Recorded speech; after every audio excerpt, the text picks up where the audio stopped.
Добро вечер. Може да почнеме? Здраво на сите. Добро дојдовте на денешниот настан во рамките на фестивалот Букстар. Годинава фестивалот се одвива под еден мощни, интересен и на многу начини провокативен слоган за писателските работи. Кога ќе се спомне овој слоган, веднаш чувствуваме дека за оваа формулација стои едно ехо, еден диалог со историјата и со книжевната традиција, инспирирана од делото на великанот Крсте Петков Мисирков. Пред повеќе од еден век Мисирков го издаде значајното дело за македонските работи, со кое ја постави основата за современата македонска национална и културна мисла. Тој не зборуваше само за политички идеи или јазична кодификација, туку зборуваше за иднината, за тоа што треба да направиме, за да не има, и што треба да правиме понатаму, за да обстанеме и во иднината. Денес, во поинакви услови, ние како книжевна заедница си го поставуваме истото прашање, само во други рамки.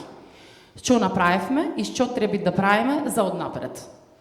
Овој разговор ќе биде посветен токму на тоа.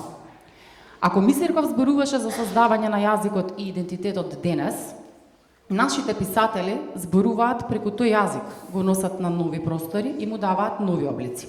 Нивната работа е дел од едно пошироко културно градење. Секое ново дело, секоја награда, секој превод и ново издание не е само личен успех, туку е и обнова на нашето колективно културно присуство. Ми представува особена чест што овде со мене се автори и авторки кои што зад себе имаат исклучителна и плодна година и би рекла кариера. Тие се жив доказ дека приказната на македонската книжевност не е завршена, туку напротив, постојано се пишува и однова надоградува. Да ви ги представам денешните гости. Да почнеме со дамите. Калина Малеска. Може еден аплауз. Предава англиска книжевност на Филолошкиот факултет Блаже Коневски во Скопје. Ги има издадено збирките Раскази недоразбирања, Именување на инсектот и Мојот пријател Итер Пео, романите Бруно и Боите и Призраци со срвени нишки, како и драмата Случка меѓу настани за Хипатија од Александрија. 3 нејзини раскази се застапени во антологијата на македонскиот краток расказ Джинџуџе во земјата на фионите, а пишува и песни и кратки прозни текстови за детски исписања. Романот Светот што го избрав е прогласен за роман на годината за 2024 година во издание на Илили. Следна Диана Петрова, може еден аплауз.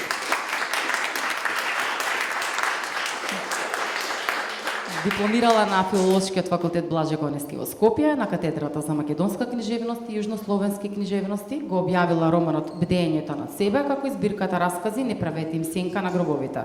Ја освоила првата награда за расказот Рош Хашанан на литературниот конкурс Раскажувам фотографија 2023 во Меморијалниот центар на Холокаустот на евреите. Излегувањето од Сенка, тајното женско училиште, е нејзина трета објавена книга. Работи како професорка по македонски јазик и литература. Жарко Конџиски е голем аплауз.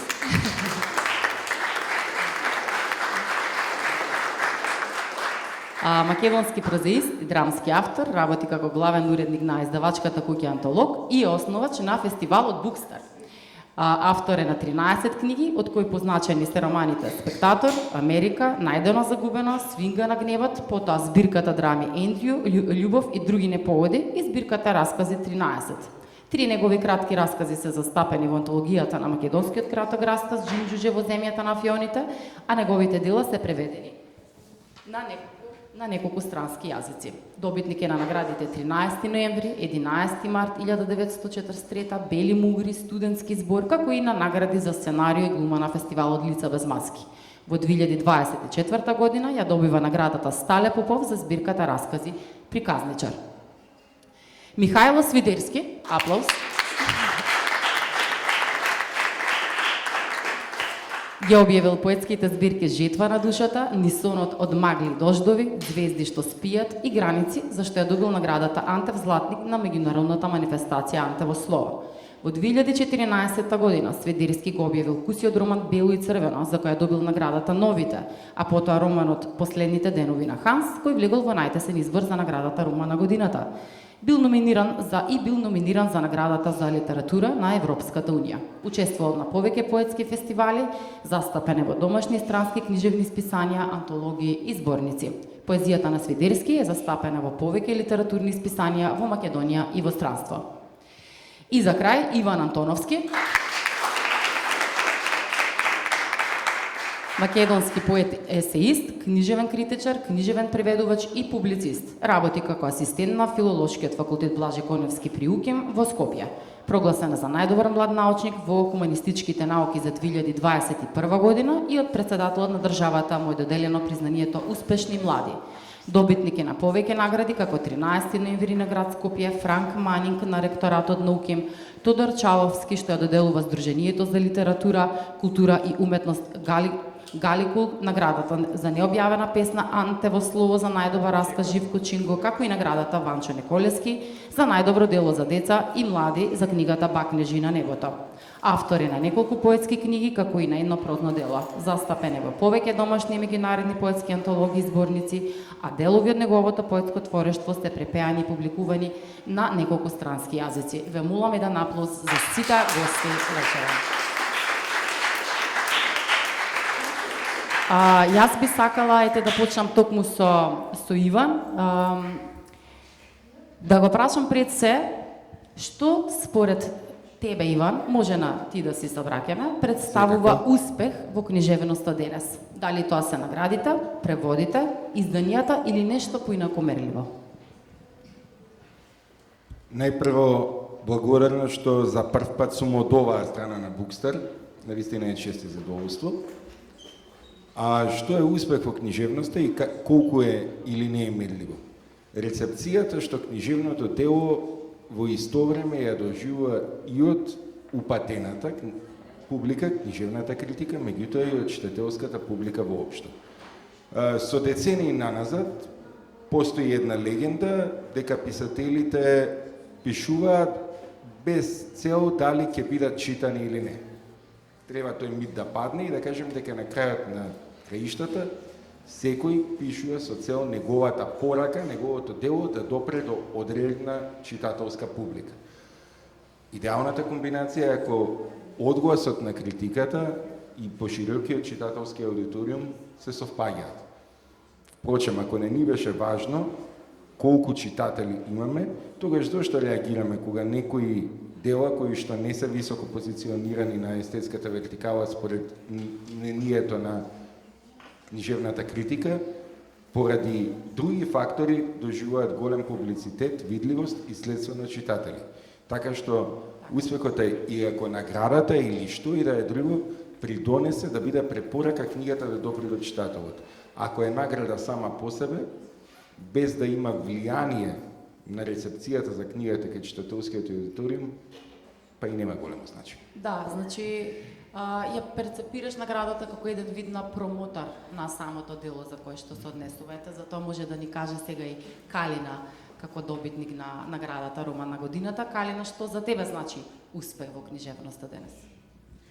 Малку е тешко ми е ова прашање, затоа што она што се посебни некои фактори за тоа што е успехот, практично се ограничени самите на себе. Значи, да речеме најпродаван писател, значи токму тоа најпродаван писател, ама дали тоа значи да речеме најдобра книга, тоа е тешко да се одреди, ако и што е добра, што е најдобра книга, исто така е тешко.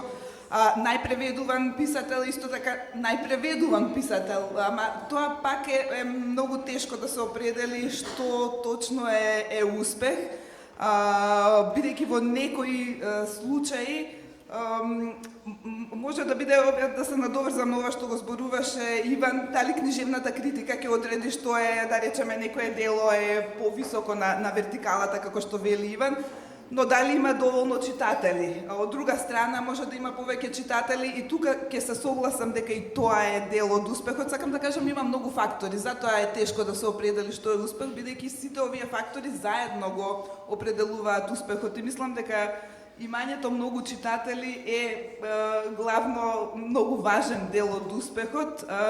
Иако повторно, ето така, тоа ми е некоја сложена тема во која што играат голема улога различни фактори, затоа е малку тешко да се дефинира, да речем, ова за успехот. Од која перспектива, дали од лична перспектива се набљудува успехот или од малку поширока во книжевен контекст?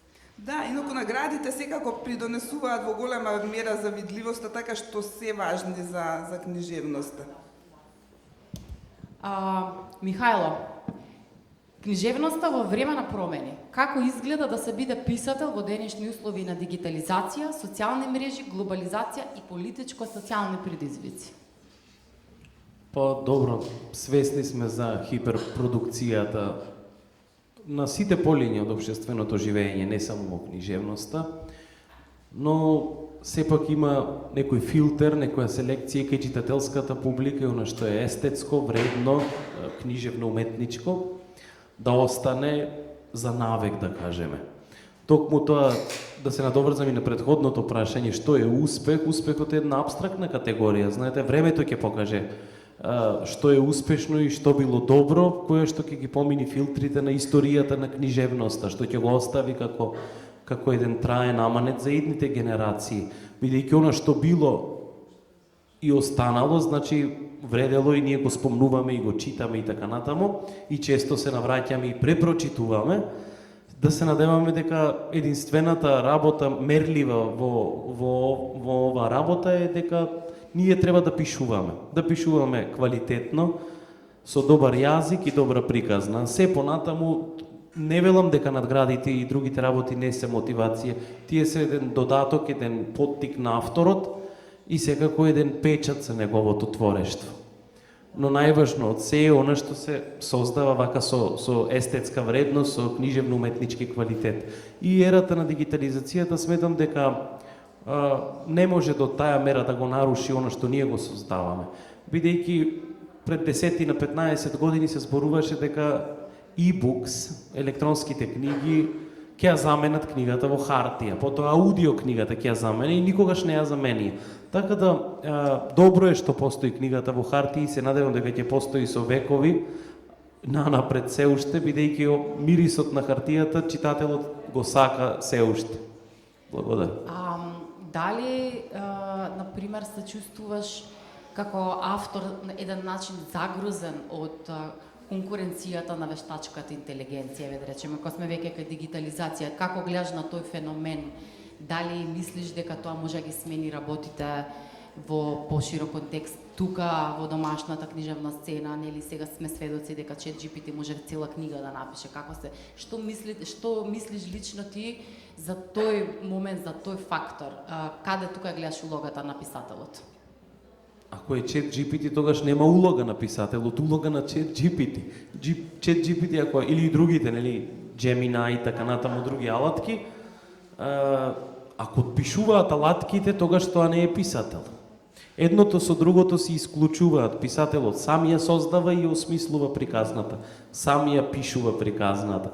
Само тоа е автентично и тоа е од Хомер па до денес така е. Сега како ќе биде понатаму, да не предвидуваме, но сето она што ќе го пишува компјутерот и вештачката интелигенција не може да се нарече книжевност. Да видиме, Дијана, ме интересира незиното мислење за ова. Значи, Дијана, во време кога се бориме за внимание секој кој што го прави ова, што пишува или што твори со социјални мрежи, како мислиш дека треба да се допре до во ова брзо време на интернет, на социјални медиуми до крајниот читател, нели? Како треба да се бориме за своето парче од вниманието?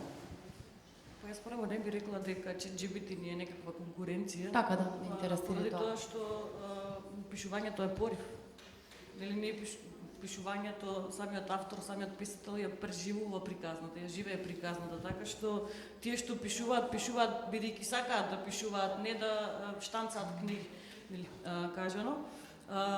Социјалните медиуми јас ги гледам позитивно, бидејќи сметам дека сега најмногу авторот може и сам да си придонесе за себе промоција, односно да имаме Инстаграм, имаме Фејсбук и така натаму, што е позитивно.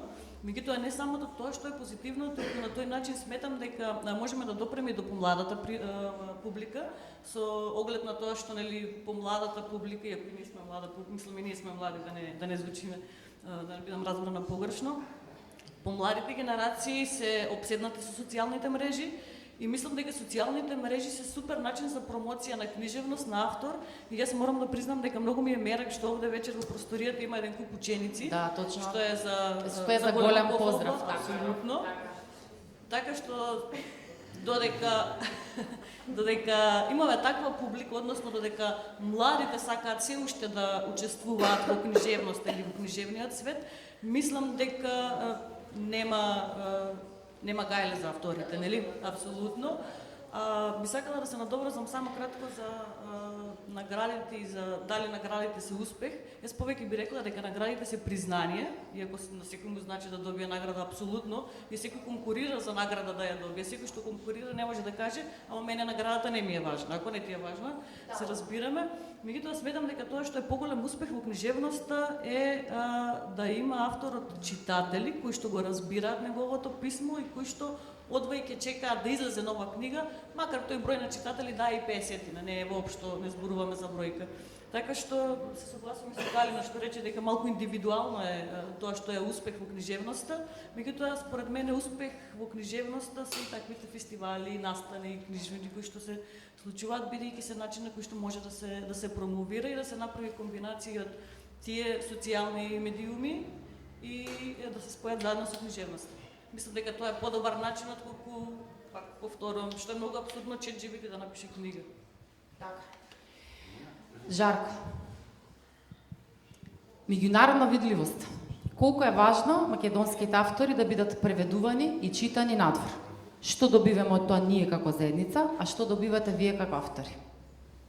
Благодарам, Симона, прво на убавите најави за сите нас и за убавите прашања и вовет. И мене ме радува што гледам млади луѓе, но секако и наши колеги тука, бидејќи една од благодатите токму на ова наша работа е да можеме и да се читаме и се слушаме заедно и да се поддржуваме точно. Во однос на сите овие три прашања, вавите трето прашање, трета тема, би се надоврзал и на моите колеги, со сите од нив горе-долу се согласувам. Еве ова со вештачката интелигенција ми изгледа за најмалку поставувано или најмалку дискутирано прашање во нашиот контекст. Нормално сите тоа секогаш се наметнува прашањето што е успех и така натаму, меѓутоа за ChatGPT, за вештачката интелигенција ми изгледа дека се уште не сме свесни за големината и значајноста на тоа прашање. Во право е Михајло кога вели дека веројатно нема прекуноќ да умре нашава професија и не може да умре. Јас би рекол дека е загрозен авторот, но не и писателот. Зошто? Бидејќи вештачката интелигенција не се пројавува како писател кој што има некоја кариера, тој може на авторот само да му помогне или одмогне во пишувањето на делото и да му помогне, но истовремено да го направи мрзлив, бахат и така натаму, ако може да се подпира во секој момент на некој свој симулакрум кој што ќе пишува како него, бидејќи ако јас добро го разбирам вештачката интелигенција, колку повеќе го полниш со информации, со текстови, тој од прилика се обидува да те имитира тебе или тоа што ти сакаш да го добиеш од него. Така да тој едноставно станува твоја сенка.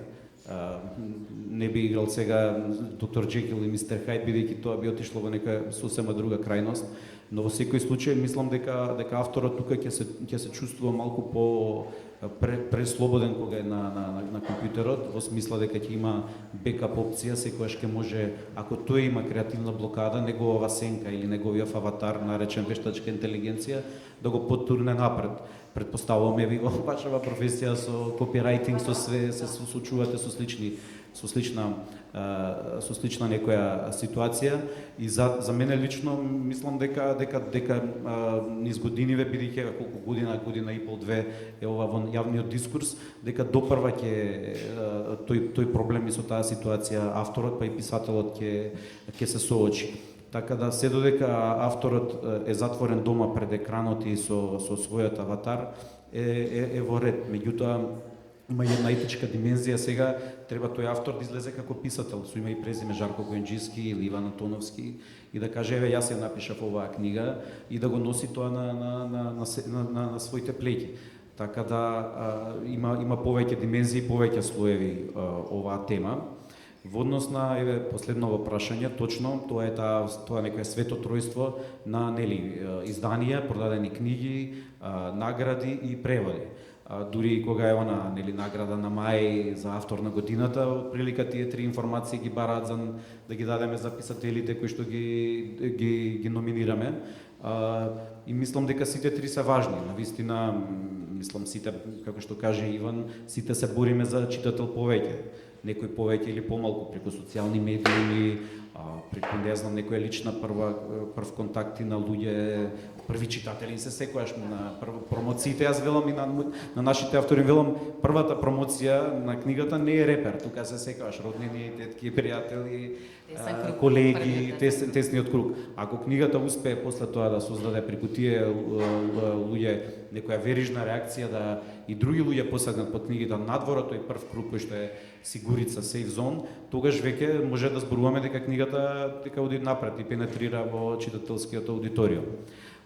Сега level up или дури 2-3 нивоа погоре е превод на странски јазик. Значи, за мене лично од ова триада можеби најзрела, најбитна компонента.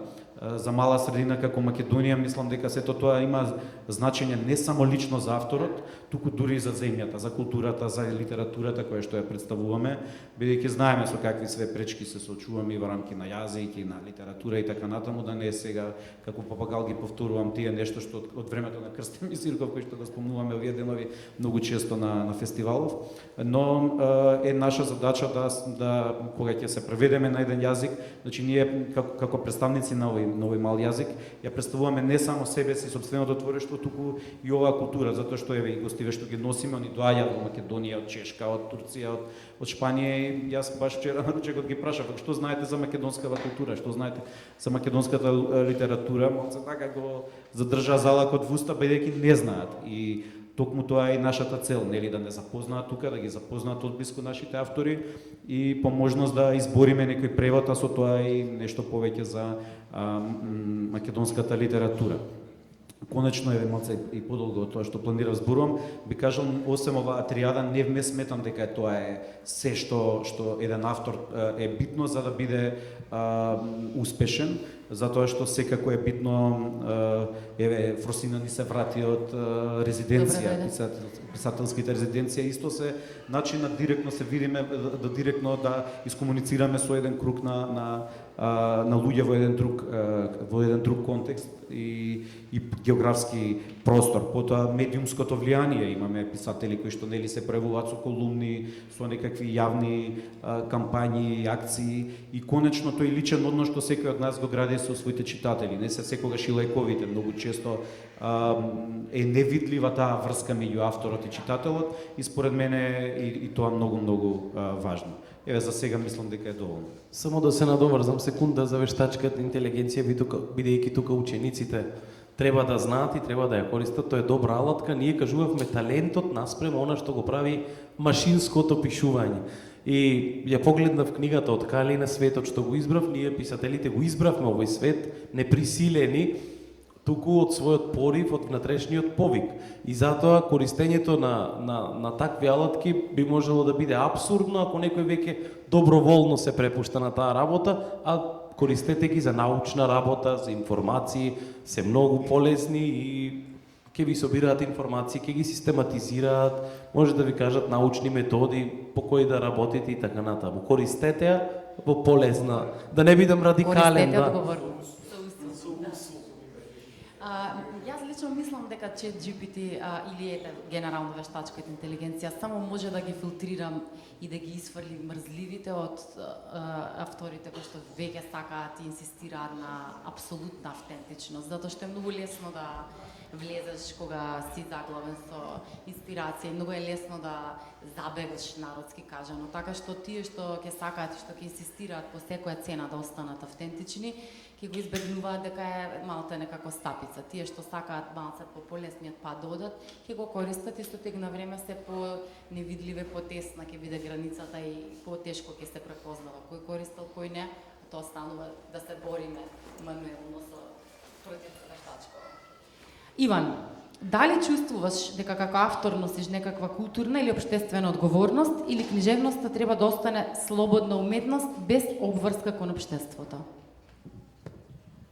Најпрво сакам да се надоврзам на дискусијата. Мислам дека сиот овој контекст што го живееме, социјални мрежи, чат, GDP и така натаму, и го дава модел од каква личност се очекува да биде писателот за да се постигне она што во голема дел од кажаното како не за сега сметаме за успех. Односно, потребата, овде беше спомената и себе промоција.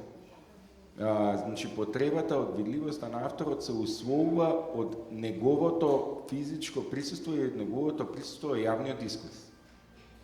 Значи, колку самиот тој е присутен, не само како себе промоција, туку едноставно да одговори на интересот на јавноста на еден или друг начин, што значи дека ја презема, во голем дел се очекува авторот да го преземе она што по дефиниција на културниот менеджмент пред 10 или 15 години е исклучиво обврска на издавачот, институциите, библиотеките, од едноставно автор, а од друга страна тоа е покомплексно кога станува збор за случај како македонскиот, кога говориме за живење со книжевноста, ама кога од писателска перспектива не за живење од книжевноста.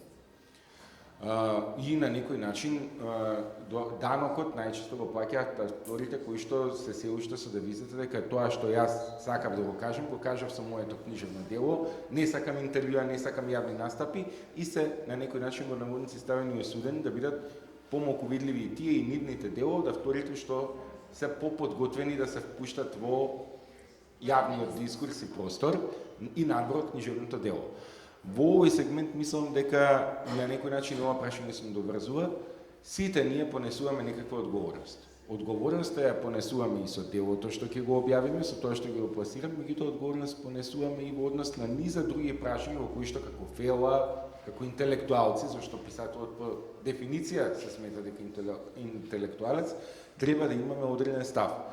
Прашањето која е вистинската мера за тоа е она кое што можеме треба да го дискутираме и нема можеби простор денес, односно дали и писателите треба да се претворат во се што ози, кои што ќе се изјаснуваат за сите прашања, како јавни личности, или ќе имаат собствен филтер кога е нивниот повик и одговорност што го имаат да се залагаат во општеството и за општеството. На некој начин го понесуваат товарот на своето време.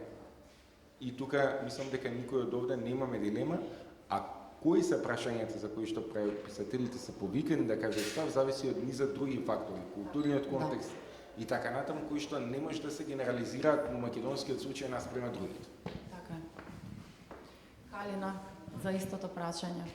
Дали чувствувате дека носите некаква одговорност или книжевноста треба да остане слободна уметност во наводници? Мислам дека тоа за слободна уметност е илузија, да речем, затоа што има една интересна анегдота или дури не е анегдота, тоа Чеслав Милош го кажува како нешто што не му вистински му се случило. Имено, значи тој пишувал една надреалистичка поезија, значи тој кажува за тој момент во неговиот живот. Надреалистичка поезија, каде што се интересирал за работи што не се наводно поврзани со светот околу себе, со реалноста, со општествени политички случувања и така натаму. Кога почнала војната, тој се нашол во ситуација при некое пукање да биде надвор на улица и да легне на тротоарот. И кажува како ги гледал куршумите, како се одбиваат од калдермата. И тоа била толку страшна ситуација, што тој вели дека тогаш почнав да пишувам по реалистичка книжевност, бидејќи како и секој, кога нешто премногу силно се случува и драматично, сакаш тоа да го искажеш и директно. Сакам да кажам, значи, ние не сме обврзани да пишуваме за одредени теми, нели? Како писатели можеме слободно да избереме дали ќе пишуваме за личните односи, дали ќе пишуваме за општествени ситуации и така натаму, значи не мора да пишуваме за општествени ситуации, ама мислам дека секој писател нели, ако е интелектуалец, треба да биде свесен дека сето тоа е дел од некое обкружување што ни овозможува да пишуваме, да речеме, само за личните ситуации. Например, вчера ги слушав двете писателки кои што нели беа гостинки од Турција и од Чешка, кои што кажуваат за едни сосема поинакви општества каде што ние, да речеме, сме тука, дојдени, облечени сме како што сакаме, доаѓаме на фестивалот, зборуваме слободно. Значи во тие општества не може така да се зборува, односно во некои општества не може така да се зборува. Сега дали е тоа фикција или не знам, но ете во некои општества тоа не е така. Онаму каде што е овозможено, ние имаме чувство дека еве не мораме да бидеме поврзани со општествените случувања, всушност општествените случувања ни овозможуваат ние да ги игнорираме.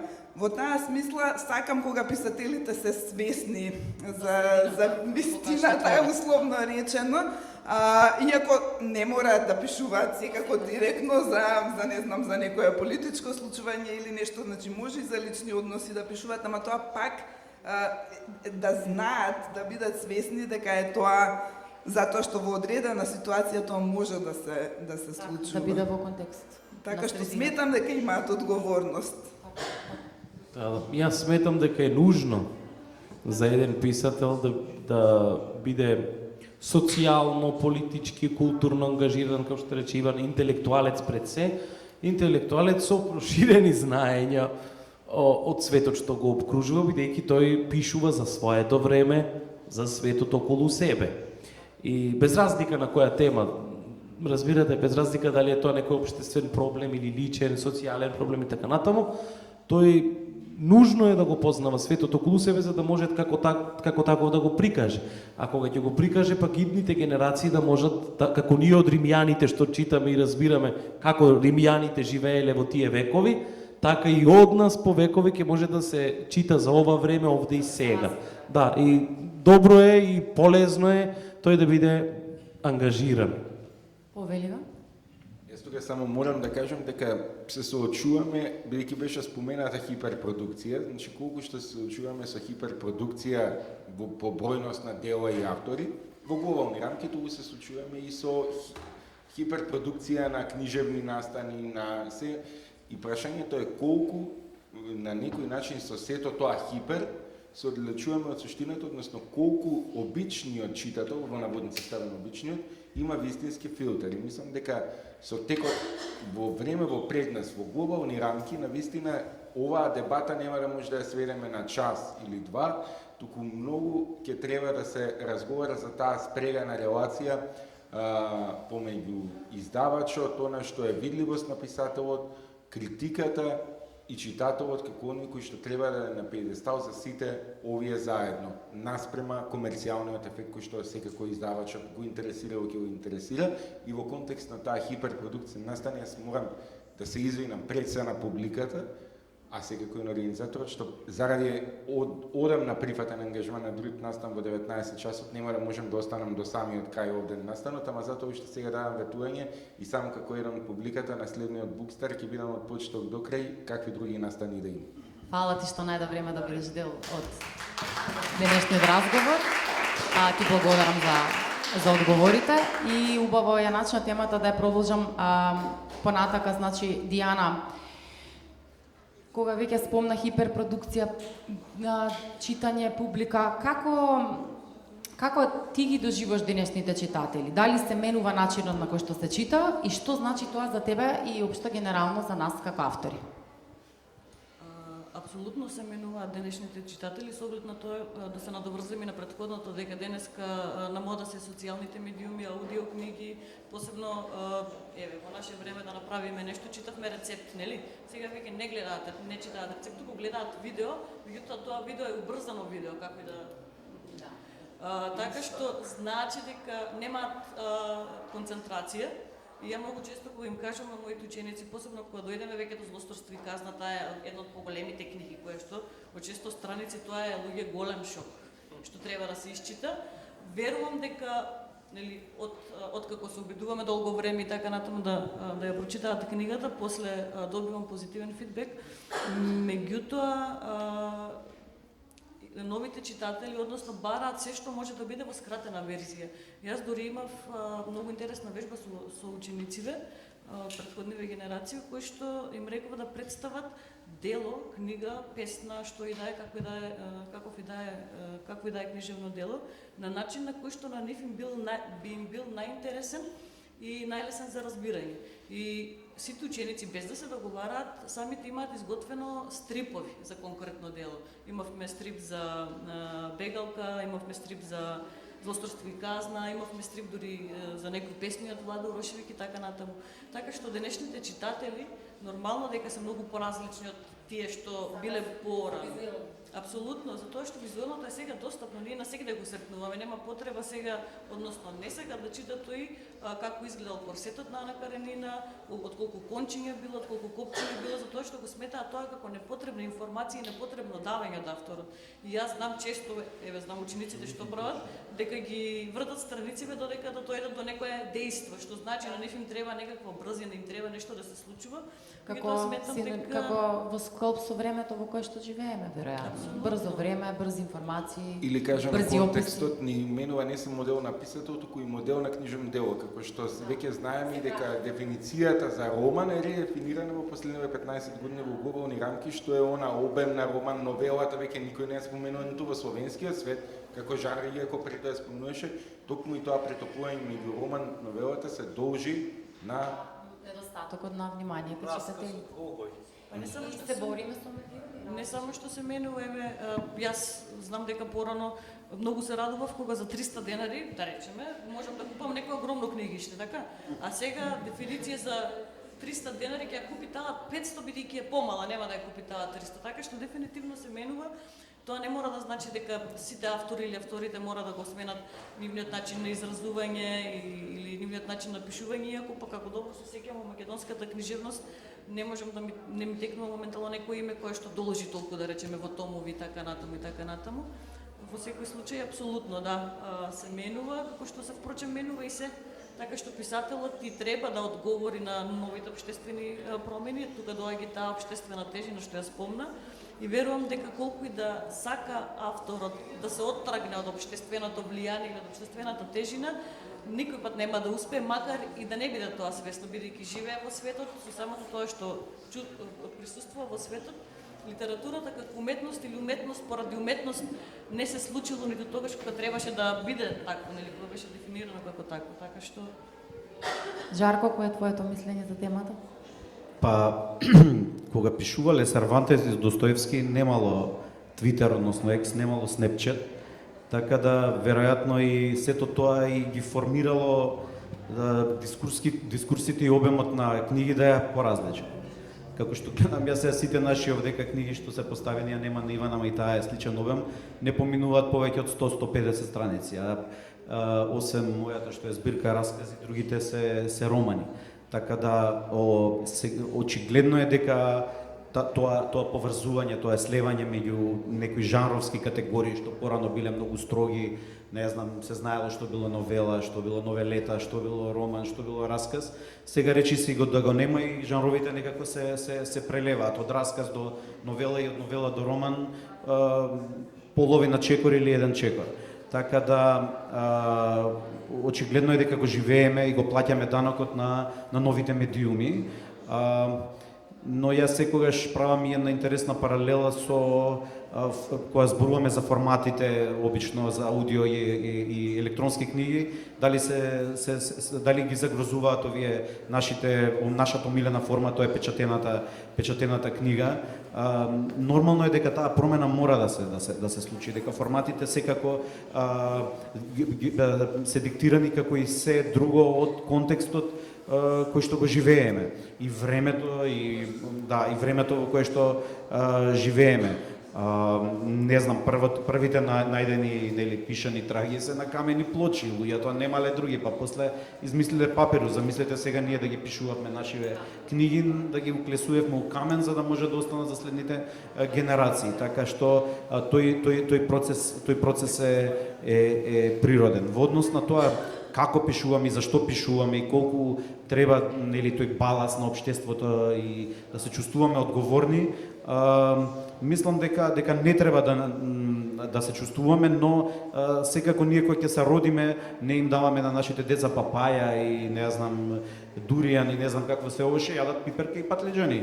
Така да и ние кои ќе се родиме и живееме во Македонија, нормално дека ќе зборуваме и треба да зборуваме и за ѓубрево што не преплавува по улици и за редица други нешта со кои што се соочуваме секојдневно. Можеби не сега ние да напишеме памфлет за лошата градска управа, не можеме да се претвориме во публицисти, но секако тука некако како во некој јужноамерикански филм каде што секогаш, што го кажа Михајло, да има интересна приказна, меѓутоа тука контекстот секогаш е многу видлив, секогаш ја гледаме таа сиромаштија, не знам нешто што режисерот или авторот сака да ни го истакне преку некои ситни детали, затоа што нормално не е сеедно дали ликот ќе пушти телевизија или ќе земе книга да чита, дали ќе се напие виски или ќе пие скопско. Така што секоја порака која што се што е напишано во една книга, се што ќе гледиме во еден фрейм, во една рамка на еден филм, сето тоа е порака која што авторите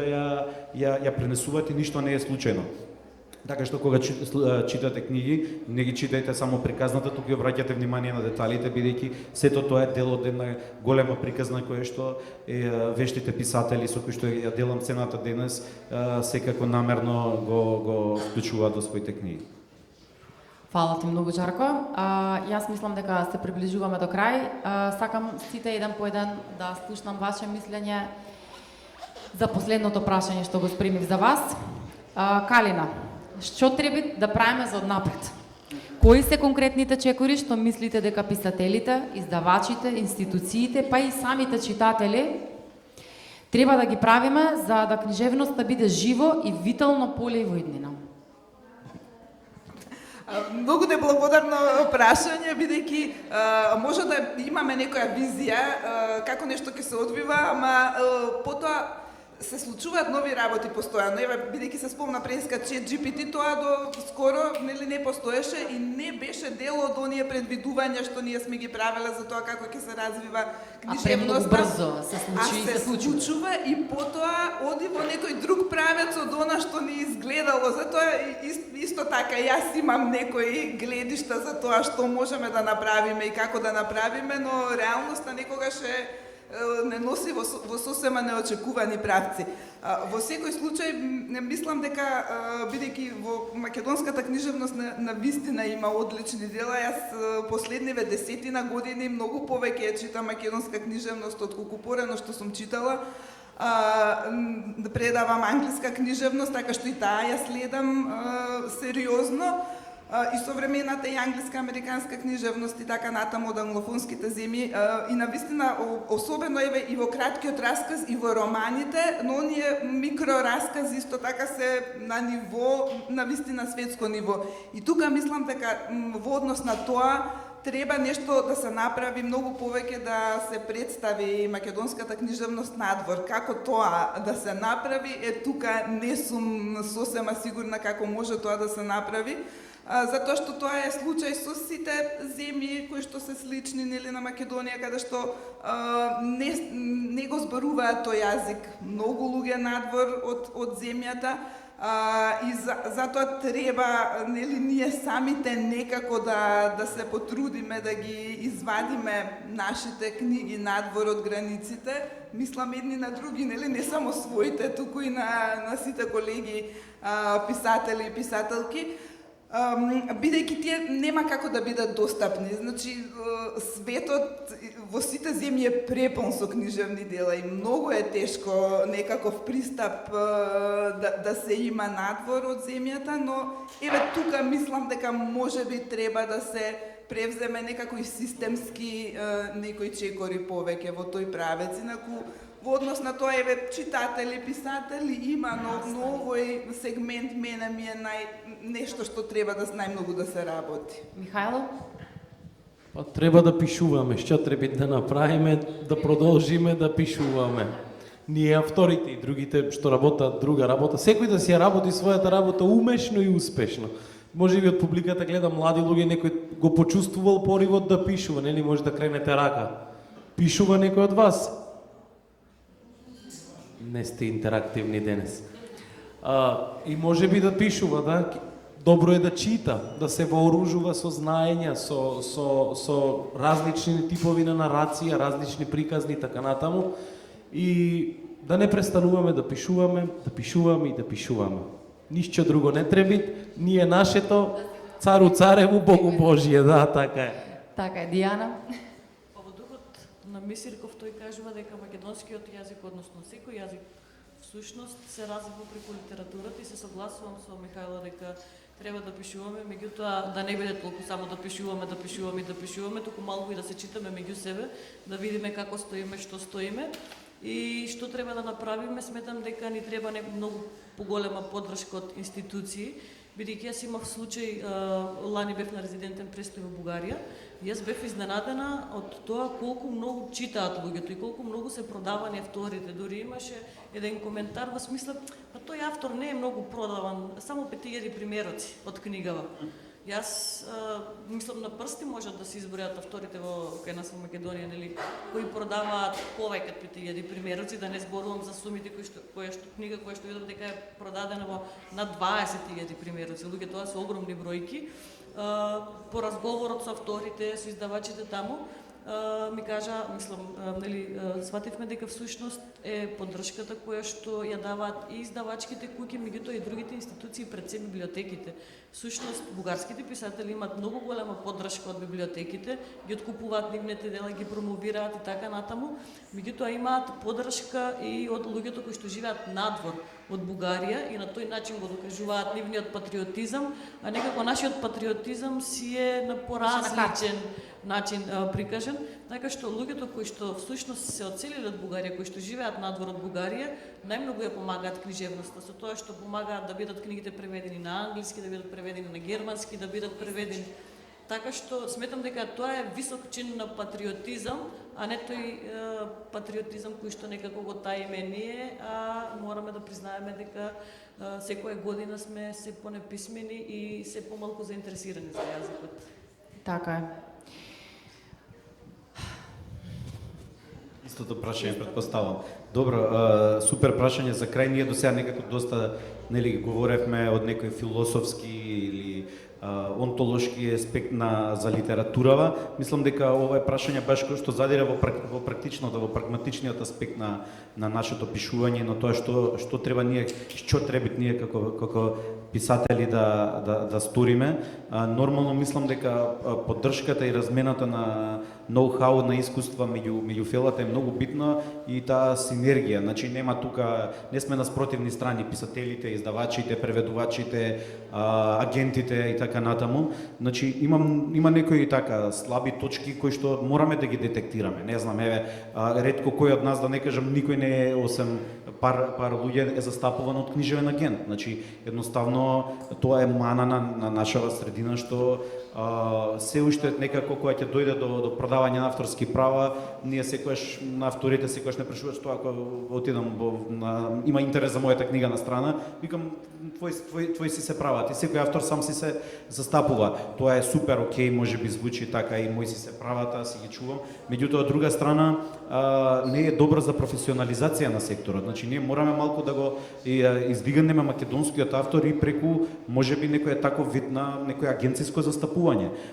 Но за тоа е нормално, е вториот чекор, а тоа е што веќе и Дијана го спомна, тоа е институционалната поддршка. Нормално дека ниту една издавачка куќа, ниту еден поединец кој што има такви афинитети да иде по странски саеми, да нели прави пичови, да представува македонски автори, да лобира и да ги презентира македонските автори, не може тоа да го прави без пари. Значи чекмеџето после едно одење две ќе рикне. Така што тука нормално мора и таа агенција за литература, за книжевност или не знам сектор за книга или што и да е, треба некако да се обучи некој кадар кој што ќе може практично да му помогне на македонскиот автор да го надмине тој комплекс дека надвор од нашите граници на ова моментално географска Македонија не може да помине.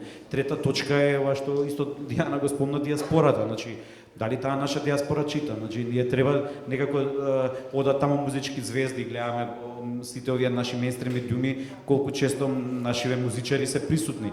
Но што е со писателите? Јас не сум слушнал дека некаде македонски писател е поканет од некое друштво, не знам, ваму и таму, можеби е Ивица Челиковиќ во Шведска чат пат некои активности прави, но надвор од тоа многу и нешто во регионов, тука Србија, евентуално Бугарија, но мислам Бугарија дека не, но ева ова прекоокеанскиве земји се тотално исклучени со тоа што се случува во Македонија на книжевен план. Четврта работа, не знам, висината на тие хонорари што ги добиваме за нашите романи од страна на институциите кои што ги субвенционираат и така натаму и така натаму. Така што ќе ни треба уште една сигурна дебата за овој практичен дел од нашето творештво.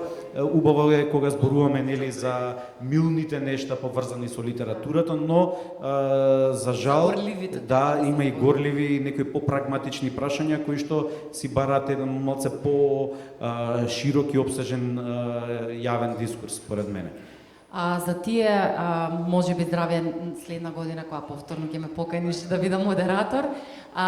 Ви благодарам на сите што одговоривте на прашањата, доколку некој чувствува нешто дека треба да каже, а не беше прашан во контекстот, може да каже. Ви благодарам на сите вас кои што бевте присутни тука.